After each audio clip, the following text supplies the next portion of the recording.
Hello student, आपका स्वागत है इस क्लास में। ठीक है, हम लोग देखो आज क्या पढ़ने वाले बच्चों। इस चैप्टर का हमारा नाम क्या है? मानव स्वास्थ्य एवं रोग, या तो ह्यूमन हेल्थ एंड डिजीज। ठीक है, इसके प्रश्न हम लोग क्या पढ़ेंगे इस क्लास में। हम लोग इसके सभी जितने भी अति लघुत्तरीय प्रश्न होंगे वो सभी क्या करने वाले हम लोग पढ़ने वाले हैं। ठीक है, तो हम लोग क्या करें, अगर हाँ इस क्लासेस को और भी अच्छी तरह से पूरे डिटेल में पूरे पीडीएफ नोट्स के साथ चाहिए तो तुम लोग अल्फा इंस्टीट्यूट तुम्हारा ऐप है वहां भी ज्वाइन कर सकते हो, या तो तुम्हारा ठीक है यहाँ पे तुम्हारा नंबर दिया गया उससे भी तुम लोग ज्वाइन कर सकते हो कॉल करके। तो हम लोग देखते हैं हमारा फर्स्ट क्वेश्चन क्या है बच्चों इस चैप्टर का। ठीक है, अगर मानव स्वास्थ्य की बात करें उसमें रोग की क्या क्या रोग हो सकते हैं, अगर एक दूसरे के संपर्क में, अगर इस चैप्टर की बात एक थोड़ी सी मैं एक शॉर्ट नोट्स की बात बता दूं। ठीक है, इस चैप्टर में होता क्या है, इस चैप्टर में अगर पढ़ना क्या है बच्चों। ठीक है, तो उसमें क्या होता है, किसी भी मानव का जो स्वास्थ्य होता है, उसका जो हेल्थ होता है, हम लोग कहते हैं ना कि अच्छा ये मानव क्या पूरी तरह से देखने में अगर स्वस्थ है, तो ऐसा नहीं कि वो मानव स्वस्थ ही होता है, नहीं।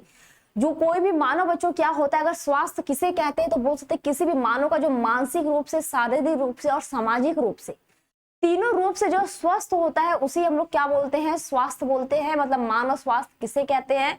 तो ऐसा नहीं बोल देना कि हाँ बस बाहर से उसको कोई बीमारी नहीं हो रहा है, कोई रोग नहीं हो रहा है तो वो स्वस्थ हो गया, ऐसा नहीं होता है। वो क्या हो, सामाजिक रूप से, मानसिक रूप से और शारीरिक रूप से, ये तीनों रूप से अगर स्वस्थ होता है तो उसे हम लोग क्या बोलते हैं, एक स्वस्थ मानव मनुष्य बोलते हैं। ठीक है, ये बातें समझ में आई इस चैप्टर में हमारा यही। लेकिन हम लोग आज इसमें पढ़ेंगे क्या, हम लोग अति लघुत्तरीय प्रश्न पढ़ेंगे, इसके जितने भी इसके वेरी शॉर्ट टाइप आंसर आते हैं। ठीक है, वो सभी क्या करेंगे हम लोग इस क्लास में देखेंगे। देखो सारे क्वेश्चन करेंगे, सबका आंसर लिखेंगे, तो साथ साथ में सब कुछ नोट डाउन करते चलना। ओके, अब देखते हैं हमारा फर्स्ट क्वेश्चन क्या बच्चों। अब पहला क्वेश्चन देखते हैं क्या है। देखो पहला क्वेश्चन क्या हमारा, तो संक्रामक रोग क्या है। ठीक है, पहला क्वेश्चन हमारा क्या है, संक्रामक रोग क्या है। अगर संक्रामक की बात करें बच्चों तो एक व्यक्ति से दूसरे व्यक्ति में जो संपर्क के कारण फैलते हैं। ठीक है, जैसे मान लो हमको जुकाम हुआ है, मेरे आसपास जो कोई व्यक्ति है, ठीक है, उसको भी क्या करेगा, जुकाम हो जाएगा। तो ऐसे रोग जो होते हैं, जो क्या करते हैं, संपर्क में एक दूसरे व्यक्ति की क्या हो, संपर्क में आने से फैलते हैं, उसे हम लोग बोलते हैं संक्रामक रोग। क्लियर इतना। अब इसको लिख के भी देख लो, इसको नोट डाउन भी कर लो। ठीक है, इसका डिफिनीशन भी लिख लो। तो क्या लिखेंगे बच्चों, जिस रोग का संचरण, इसका आंसर क्या लिखेंगे, जिस रोग का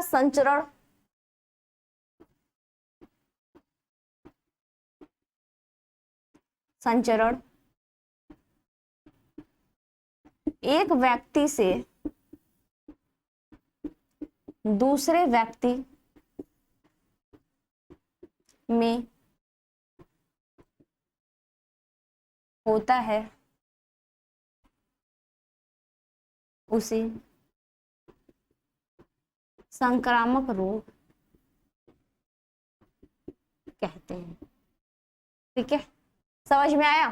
देखो बोल क्या रहा है, तो इसमें बात करें संक्रामक रोग किसे कहते हैं बच्चों, नॉर्मल सी भाषा में समझ सकते हैं कि जिस रोग का संचरण बोल सकते हैं, ऐसा कोई भी रोग हो, जैसे मान लो जुकाम हो गया, खांसी हो गया, ये सभी होता है, टीबी हो गया, तो ये सभी क्या हो, किसी भी व्यक्ति के संपर्क में आने से क्या हो, एक व्यक्ति से दूसरे व्यक्ति में आसानी से संचरित हो जाते हैं, मतलब फैल जाते हैं कि एक व्यक्ति को हुआ हो और दूसरा व्यक्ति उसके आसपास भी है, उसके खाने पीने उसका सब कुछ यूज कर रहा है, उसके आसपास रहने से भी क्या होगा, उसमें भी वो रोग क्या करेगा, चला जाएगा। इसको हम लोग क्या बोलते हैं, संक्रामक रोग कहते हैं।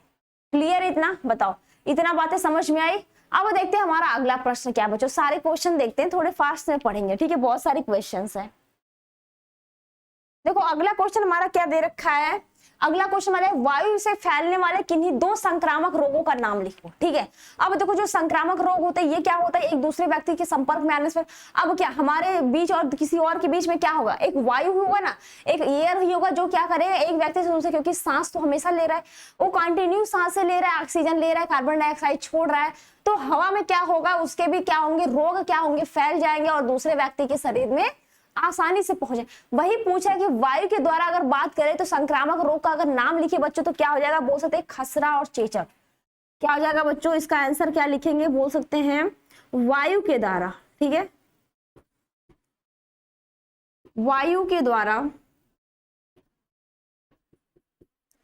फैलने वाले दो संक्रामक रोग। ठीक है, तो क्या हो जाएगा हमारा, खसरा हो जाएगा और दूसरा क्या हो जाएगा, चेचक।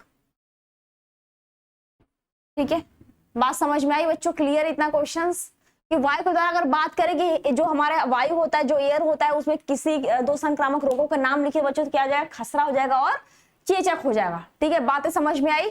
अब देखते हैं हमारा अगला प्रश्न क्या है। ठीक है, नेक्स्ट क्वेश्चन बच्चों देख लेते हैं क्या है। देखो अगला क्वेश्चन दिया है, बैक्टीरिया से फैलने वाले दो रोग का नाम लिखने को बोला है। क्या लिखा है, बोला है बैक्टीरिया जो होता है उससे फैलने वाले दो रोग का नाम। तो देख लेते हैं बैक्टीरिया के द्वारा फैलने वाले रोग बच्चों क्या हो जाएंगे, इसका आंसर क्या लिखेंगे।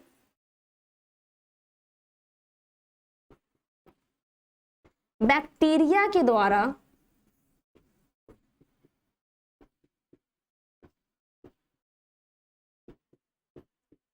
फैलने वाले रोग। ठीक है बच्चों, तो क्या हो जाएगा, बात करते हैं हैजा और निमोनिया। हैजा और क्या हो जाएगा, निमोनिया। ठीक है, हैजा और निमोनिया। देखो एक बार फिर से तीनों क्वेश्चन समझ लो। देखो पहला क्वेश्चन हमारा क्या था बच्चों, संक्रामक रोग किसे कहते हैं। तो संक्रामक रोग बच्चों नॉर्मली भाषा में समझे तो एक व्यक्ति से दूसरे व्यक्ति के संपर्क में या फिर आसपास रहने से भी क्या हो, वह रोग क्या हो, किसी और व्यक्ति में भी फैल जाए, उसे हम लोग बोलते हैं संक्रामक रोग। दूसरा क्वेश्चन था कि वायु के द्वारा फैलने वाले रोग क्या होते हैं। तो वायु के द्वारा मतलब अगर मान लो कोई व्यक्ति है, सांस ले रहा है, ऑक्सीजन ले रहा है, कार्बन डाइऑक्साइड छोड़ रहा है, ठीक है, तो दूसरा व्यक्ति भी क्या लेगा, अगर उसके आसपास है वो भी वही ऑक्सीजन लेगा, वही कार्बन डाइऑक्साइड छोड़ेगा जो वायु, जो हमारे पृथ्वी पे क्या प्रेजेंट, जो हमारे वायुमंडल में स्थित है। तो उसके द्वारा क्या होगा, अगर जो हमने लिया हमारे अंदर की सांस से बाहर, अगर हमको कोई डिजीज हुआ है, ठीक है, कोई रोग हुआ है, तो क्या हमारे सांसों के साथ वो भी बाहर आ जाएगा। तो अगर कोई दूसरा व्यक्ति भी उस सांस को वही हवा लेगा तो उसको भी वह रोग होने की संभावना है पूरी तरह से। ठीक है, पूरी तरह से हो सकता है। तो उसमें क्या हो जाएगा, हमारा खसरा होता है और क्या होता है, चेचक होता है। अब हमारा अगला क्वेश्चन क्या था कि बैक्टीरिया के द्वारा फैलने वाले दो रोग। अब बैक्टीरिया की बात करें तो यहाँ पे हैजा हो जाएगा और निमोनिया होता है। बहुत सारे रोग होते हैं, तो यहाँ पे जितना पूछा है मैंने बताया। ठीक है, क्या हो जाएगा बच्चों, हैजा और निमोनिया। इतना क्वेश्चन क्लियर है। ठीक है, अब देखते हैं हमारा अगला प्रश्न क्या है। ठीक है, नेक्स्ट क्वेश्चन देखते हैं क्या है। देखो अगला क्वेश्चन दिया है, एड्स सर्वप्रथम कहाँ पाया गया था। एड्स का पूरा नाम बच्चों क्या होता है, एक बार कमेंट करके बता दो क्या होता है। एक्वायर्ड इम्यूनोडेफिशिएंसी सिंड्रोम, यही होता है। एक्वायर्ड इम्यूनोडेफिशिएंसी सिंड्रोम यही होता है हमारा एड्स का पूरा नाम। अब बात कर रहा है कि ये सबसे पहले बोल रहा है कि सर्वप्रथम कहाँ पाया गया था। बात तो आती है, ठीक है।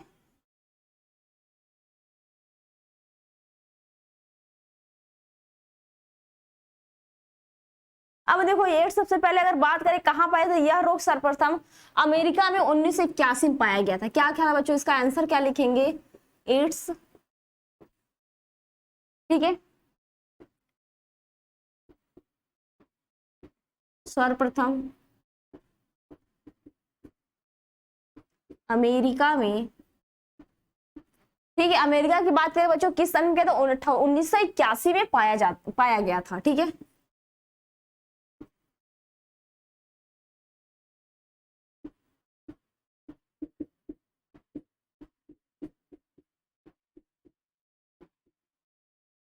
बात क्लियर है। अगर एड्स के पूरा नाम की बात करें बच्चों तो एड्स का पूरा नाम क्या होता है, एक्वायर्ड इम्यूनोडेफिशिएंसी सिंड्रोम होता है। किसी को कोई कंफ्यूजन तो नहीं, क्योंकि एड्स मैंने बहुत बार बता चुका है। ठीक है, जितनी बार आता है उतनी बार बताते हैं एड्स का पूरा नाम। क्लियर है यहाँ तक बच्चों। ठीक है, अब देखते हैं हमारा अगला प्रश्न क्या है। ठीक है, नेक्स्ट क्वेश्चन बच्चों देखते हैं क्या है। देखो अब दिया है अगला प्रश्न भी एड्स से है। ठीक है, एड्स से तुम्हारे क्वेश्चन हर बार पूछ रखा है। दिया है एड्स रोग का कारक एवं जीव क्या है।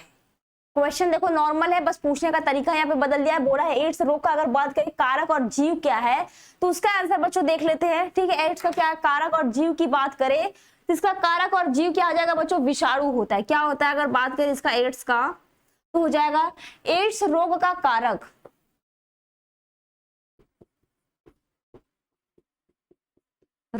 कारक ठीक है, दिया है कारक जीव क्या है। ठीक है, तो कारक जीव हमारा क्या है बच्चों, विषाणु होता है।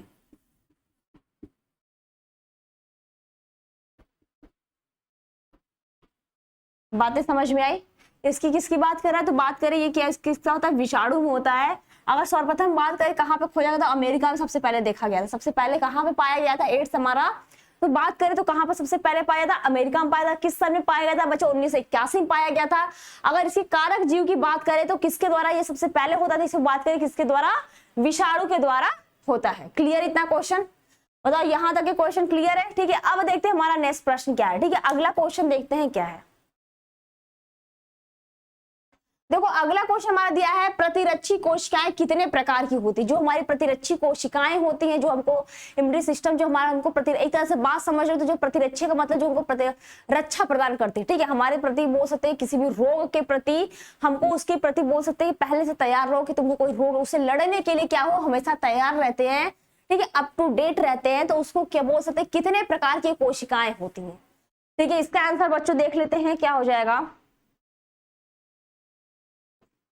क्वेश्चन दिया है प्रतिरक्षी कोशिकाएं कितने प्रकार की होती है बच्चों? ये हमारी कितनी प्रकार की होती है प्रतिरक्षी कोशिकाएं?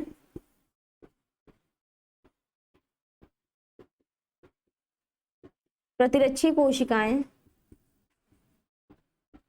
2 प्रकार की होती है।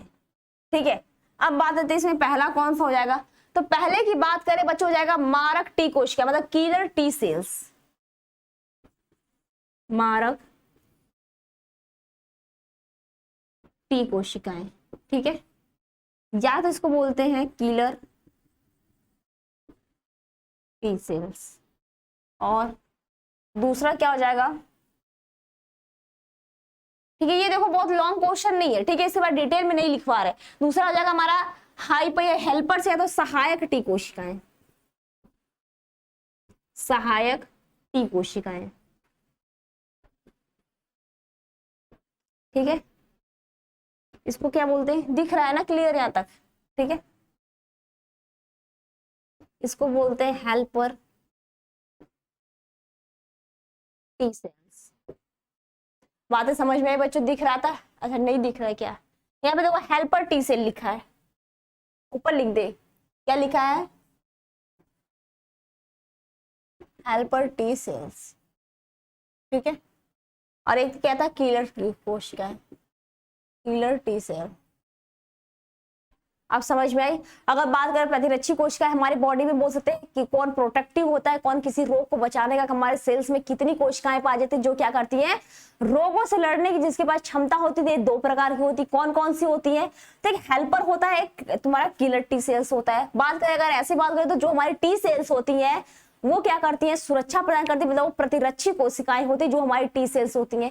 और ये भी कितनी होती है, 2 प्रकार की होती है। कौन कौन सा होता है? किलर टी सेल होता है, बात करें हिंदी के नाम तो इसको है मारक टी कोशिकाएं, और सहायक टी कोशिकाएं। यहां तक क्लियर है? बताओ समझ में आया? प्रॉपर क्लियर यहां तक कि नहीं? ठीक है, अब देखते हैं हमारा अगला प्रश्न क्या है। ठीक है, नेक्स्ट क्वेश्चन बच्चों देखते हैं, यहां तक तो समझ में आया। ठीक है, अगला क्वेश्चन देखना बच्चों, दिया है कैंसर रोग से आप क्या समझते हैं। अगला क्वेश्चन हमारा दे रखा है कैंसर रोग से आप क्या समझते हैं।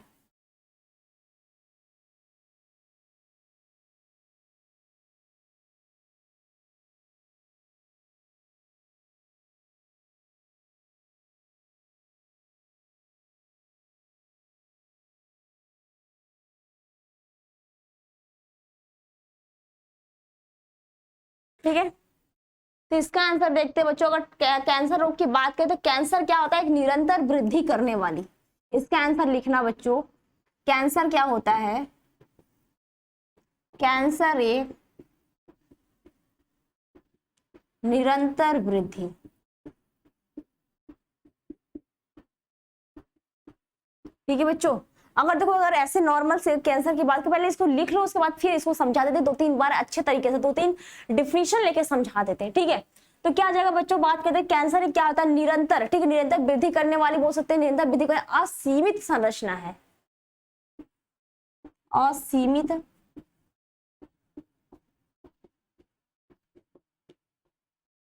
संरचना है। ठीक है, क्या है, असीमित संरचना है जिसमें वृद्धि तथा विभेदन, जिसमें वृद्धि तथा, ठीक है, जिसमें क्या होता है, वृद्धि भी होता है और क्या विभेदन भी होता है। ठीक है, क्या हो जाएगा, वृद्धि तथा बोल सकते हैं विभेदन करने वाले कारक क्या होते हैं, समाप्त हो चुके होते हैं। करने वाले कारक समाप्त हो चुके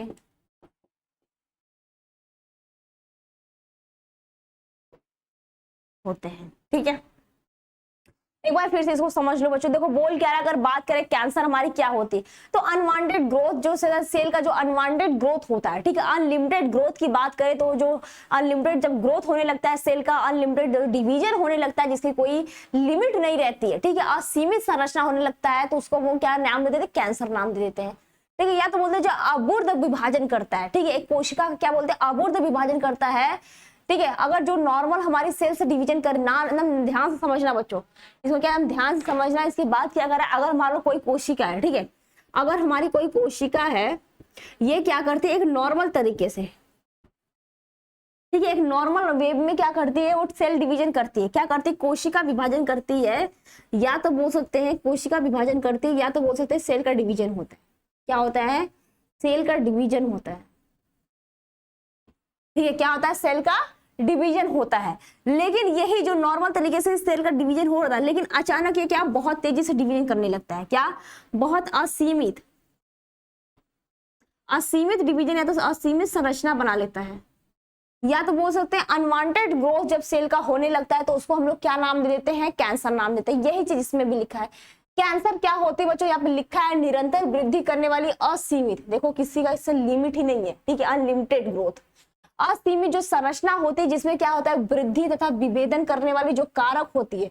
मतलब बात कर रहा है यहाँ पे जो नॉर्मल तरीके से जब उसका डिवीजन हो रहा था तो वो जो कारक थे वो क्या होता है, समाप्त हो जाता है, और इनके समाप्त हो चुके होते हैं तो इसे हम लोग क्या नाम देते हैं, कैंसर नाम दे देते हैं। ठीक है, वहां पे सेल तो बहुत ज्यादा डिवीजन हो रहा है, लेकिन वहां पे जो नॉर्मल तरीके से, बात समझ में आ रही कि नहीं, बात देखो, बस इतना कहने का मतलब है कि जो एक नॉर्मल तरीके से सेल का डिवीजन हो रहा था वो नॉर्मल तरीके से न होकर अब बहुत तेजी से ग्रोथ होने लगे। ठीक है, बहुत तेजी से कोशिकाओं का बनना स्टार्ट हो जाए, या तो सेल का डिवीजन बहुत स्पीड से हो जाए, नॉर्मल के पीछा बहुत तेजी से हो जाए, और कोशिका क्या करती है, अबूर्त कोशिका का फॉर्मेशन कर ले, एक अबूर्त कोशिका बना ले, उसको हम लोग क्या नाम देते हैं, कैंसर नाम देते हैं। और ये जो पूरा रोग, इसको जो कैंसर होता है उसको क्या, कैंसर रोग होता है।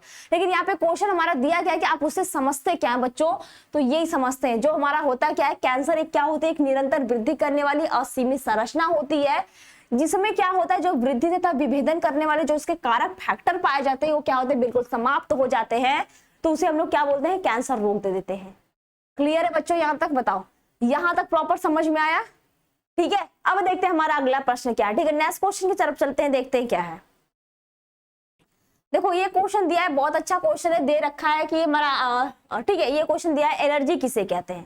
तो ये क्वेश्चन दिया है एलर्जी किसे कहते हैं।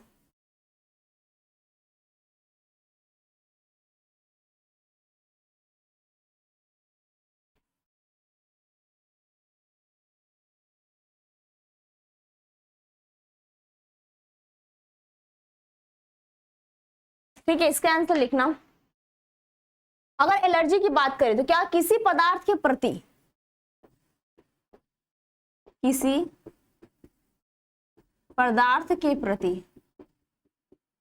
ठीक है, कोई भी पदार्थ, ऐसा नहीं कि किसी एक चीज की पदार्थ की बात कर रहा है, नहीं, कुछ भी हो सकता है एलर्जी के कारण। ठीक है, कुछ भी हो सकता है, तो बोल रहा है किसी पदार्थ के कारण, ठीक है, किसी पदार्थ के कारण अत्यधिक संवेदनशील को, किसी पदार्थ के प्रति अत्यधिक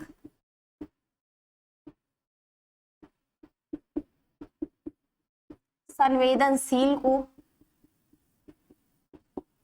एलर्जी कहते हैं। ठीक है, समझ में आई, कुछ नहीं समझ में आया ना, कुछ नहीं समझ में आया। देखो बोल क्या रहा है, अगर बात करें एलर्जी, नॉर्मल भाषा में समझ लो कि हमारे जो पृथ्वी में तो कुछ भी ऐसा हो सकता है जिसके प्रति जो हमारी स्किन होती है, जो हमारी त्वचा होती है, उसके प्रति क्या करती है, संवेदनशील दर्शाना, मतलब अत्यधिक संवेदनशील हो जाती है हमारी स्किन, और हमारे स्किन पे क्या होते हैं, चकत्ते पड़ जाते हैं, खुजली स्टार्ट हो जाता है, या फिर सांसों का फूलना स्टार्ट हो जाता है। ठीक है, और लाल और रेड रेसेस पड़ जाते हैं, वो क्या एलर्जी के लक्षण हो जाते हैं। ठीक है, लेकिन ये क्या किसी भी चीज से हो सकता है, किसी भी पदार्थ से, मतलब धूल से, मिट्टी से, या फिर पता किसी भी चीज से हो सकता है, धूप से हो सकता है, मतलब ऐसा नहीं कि किसी एक स्पेसिफिक चीज से एलर्जी हो, नहीं, मतलब किसी भी चीज से क्या होता है, एलर्जी हो सकता है। वो भी क्या, इसमें एलर्जी में होता क्या है, तो हमारी जो स्किन होती है, हमारी जो त्वचा होती है, उस पदार्थ के प्रति क्या हो, बहुत ज्यादा संवेदनशील हो जाती है, जिसको हम लोग एक नाम देते हैं, जिसका नाम क्या होता है, एलर्जी नाम देता है, एलर्जी नाम दे देते हैं। बातें समझ में आई, बताओ, बातें क्लियर हो रही है कुछ। देखो एलर्जी एक बार फिर से समझ लो इसको, एलर्जी को, कि एलर्जी क्या होता है। अगर मान लो कोई भी पदार्थ यहाँ पे दिया है किसी पदार्थ के प्रति अत्यधिक, ठीक है, अत्यधिक संवेदनशील जो होता है, या तो लिख लो जो अत्यधिक हमारी जो त्वचा होती है, ठीक है, हमारी जो त्वचा होती है, ठीक है, हमारी त्वचा होती है जो क्या करती है, जो किसी पदार्थ के प्रति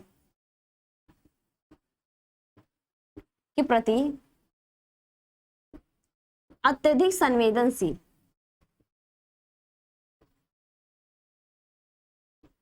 हो जाती है, जिसको एलर्जी कहते हैं। ये तो एलर्जी नाम देते हैं, ठीक है,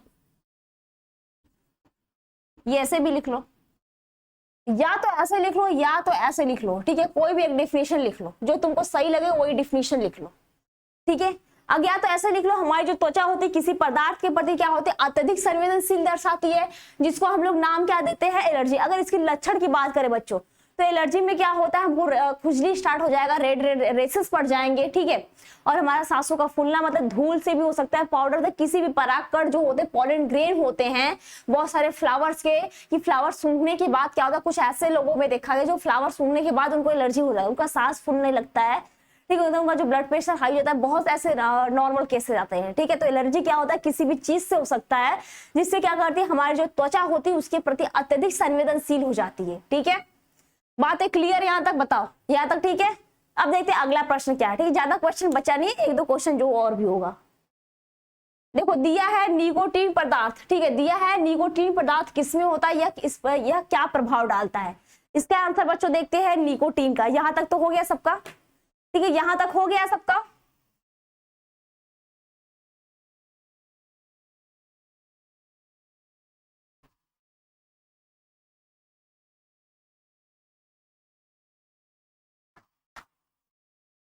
इसका आंसर देखना, दिया है निकोटीन, ठीक है, तो इसका तंबाकू में निकोटीन नामक रासायनिक पदार्थ होता है।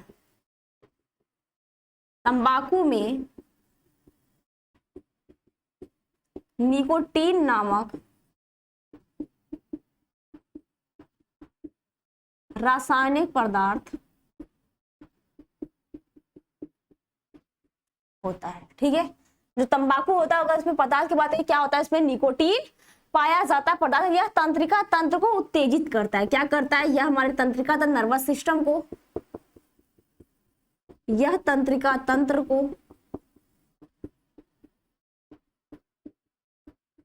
उत्तेजित करता है, ठीक है, क्या करता है, ये हमारे तंत्रिका तंत्र को उत्तेजित करता है। बातें समझ में आई। देखो निकोटीन क्या है, एक पदार्थ जो निकोटीन है, तो जो हमारे तंबाकू होते हैं उसमें निकोटीन नामक एक रासायनिक पदार्थ, बताइए केमिकल होता है, वो पाया जाता है। और यह क्या करता है, तंबाकू लेने के बाद जो हमारी नर्वस सिस्टम होती है, जो हमारी तंत्रिका तंत्र होती है, वो क्या होती है, बहुत उत्तेजित हो जाता है, ठीक है। बातें समझ में आई। इसका प्रभाव क्या पड़ता है, तो यही प्रभाव पड़ता है हमारे तंत्रिका तंत्र को, ये क्या करता है, बहुत ही सक्रिय कर देता है, मतलब खुद का कंट्रोल नहीं रहता है। इतनी बातें समझ में, एक दो क्वेश्चन शायद और बच्चा होगा, देख लेते है कि नहीं। एक मिनट, ठीक है। तो अगला क्वेश्चन हमारा क्या दे रखा है, कैंसर रोग का उपचार कैसे किया जाता है, ठीक है। तो इसका आंसर देख लिया, कैंसर रोग क्या होता है वो देख लिया, ठीक है, कैंसर रोग सबसे पहले कहाँ था वो भी देख लिया। अब इसका उपचार भी देख लेते कैंसर रोग का, ओके। तो कैंसर रोग का उपचार क्या होता है बच्चों, आमतौर पर कैंसर रोग के उपचार के लिए, आमतौर पर कैंसर रोग के उपचार के लिए, ठीक है, क्या हो जाएगा, आमतौर पर बात करें तो कैंसर रोग के जो उपचार होता है के लिए बोलते हैं शल्य क्रिया, ठीक है, के लिए क्या होता है, शल्य क्रिया। और क्या हो सकता है बच्चों, शल्य क्रिया की बात करें तो और क्या हो सकता है, विकिरण चिकित्सा, मतलब जो रेज के द्वारा, जो किरणें के द्वारा चिकित्सा किया जाता है, ठीक है, विकिरण चिकित्सा। बातें समझ में, क्या हो जाएगा, विकिरण चिकित्सा हो जाएगा। और क्या हो जाएगा, और प्रतिरक्षा चिकित्सा का सहारा लिया जाता है, और प्रतिरक्षा चिकित्सा का सहारा लिया जाता है। ठीक है, देखो अगर कैंसर की बात करें, सबसे ज्यादा इस टाइम क्या चल रहा है तो बात करें इसकी, तो सबसे जो रेज के बाद जो किरणों के द्वारा बता करें कि अगर मान लो इतनी दूर में हुआ है तो इतनी पूरी सेल्स को ही क्या करे, उसका पर निकाल दे बाहर। ठीक है, रेज के द्वारा या तो उसको कट करके, ठीक है सारी देखो उसको पूरे कट करके उसकी पूरी जितनी सेल है जहां तक वो कैंसर फैला वो पूरी कोशिका ही क्या करे वहां से कट करके हटा दिया जाए। ठीक है, अगर थोड़ा सा भी सेल वहां पे बच गया तो फिर से क्या करेगा, अपनी पूरी क्रिया करेगा, अपना पूरा फिर से सेल डिवीजन करना स्टार्ट कर देगा।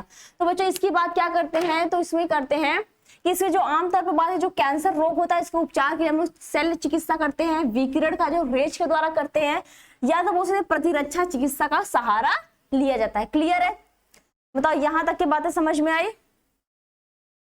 ओके, अब देखते हैं अगला लास्ट क्वेश्चन है। ठीक है, ये क्या है, अंतिम प्रश्न है इस क्लास का, इस चैप्टर का मानव स्वास्थ्य जो हमारा 1 शॉट चल रहा है। ठीक है, जो हमारा 1 लाइनर क्वेश्चन चल रहा है, आंसर चल रहा है इसका, ये अति लघु उत्तरीय का ये अंतिम क्वेश्चन। देखो दिया क्या क्वेश्चन हमारा, ड्रग और अल्कोहल के सेवन से क्या दुष्परिणाम हो सकते हैं, इससे क्या इफेक्ट पड़ेंगे उसको देख लेते हैं। ठीक है, ये बातें यहाँ तक समझ में आई ना, यहाँ तक क्लियर क्वेश्चंस?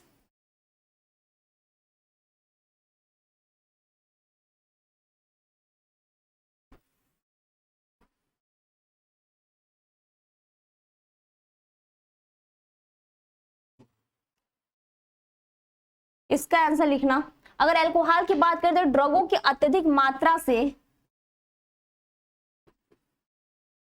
ड्रगों की अत्यधिक मात्रा से, ठीक है इसका क्या कहते हैं, अगर ड्रग का कहते हैं बहुत ज्यादा मात्रा लेते तो श्वसन पात, ठीक है क्या जगह जो श्वसन होता है, हृदय घात, ये सभी क्या होंगी, बीमारी हो जाएंगी।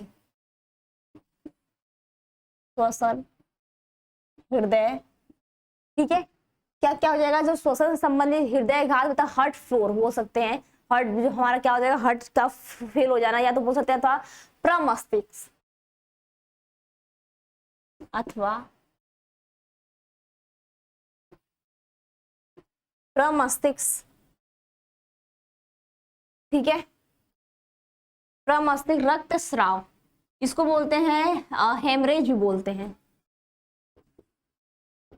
रक्तस्राव। ठीक है, के कारण बोल सकते हैं, और ये कोमा में भी जा सकते हैं और इनकी मृत्यु भी हो सकती है। रक्तस्राव के कारण कोमा में या मृत्यु भी हो सकती है। ठीक है, देखो नॉर्मल सी भाषा अगर बात करें अल्कोहल और ड्रग के सेवन करने से क्या क्या प्रभाव हो सकते हैं, ये तो नॉर्मल भाषा की, कोई भी अगर अल्कोहल लेगा या फिर नशीली पदार्थ जो भी लेगा, ठीक है उससे क्या हो सकता है, अत्यधिक उसकी मात्रा प्रयोग करने से हमारे श्वसन संबंधित बीमारियां हो सकती है, हार्ट बीट हमारा फेल हो सकता है, मतलब हृदय से संबंधित रोग हो सकते हैं, फेफड़े खराब हो जाएंगे। ठीक है, फेफड़े मतलब जो सिगरेट पिया तो, अगर ड्रग लिया तो, ठीक है तो उसमें क्या होता है, अगर बात करें कि कोई भी अगर धूम्रपान भी कुछ भी करता है तो उसमें क्या मेन है, इसमें तुम्हारा श्वसन क्या होता है, ये खराब हो जाएगा। प्रमस्तिष्क बोल सकते जो हमारे माइंड रहेगा, ठीक है दिमाग रहेगा, वहां से क्या रक्तस्राव हो सकता है, जिसके कारण वह कोमा में भी जा सकता है, और लास्ट में क्या मृत्यु भी, और इसकी क्या हो सकती है, मृत्यु भी हो सकती है, और क्या हो सकती है, इसकी मृत्यु भी हो सकती है। इतनी बातें यहाँ तक क्लियर है? बताओ सारे क्वेश्चन क्लियर हुए यहाँ तक कि नहीं? ठीक है, तो अब हम लोग मिलते हैं नेक्स्ट क्लास में अगले प्रश्न के साथ। ठीक है, यहाँ तक सारी बातें क्लियर है? ओके।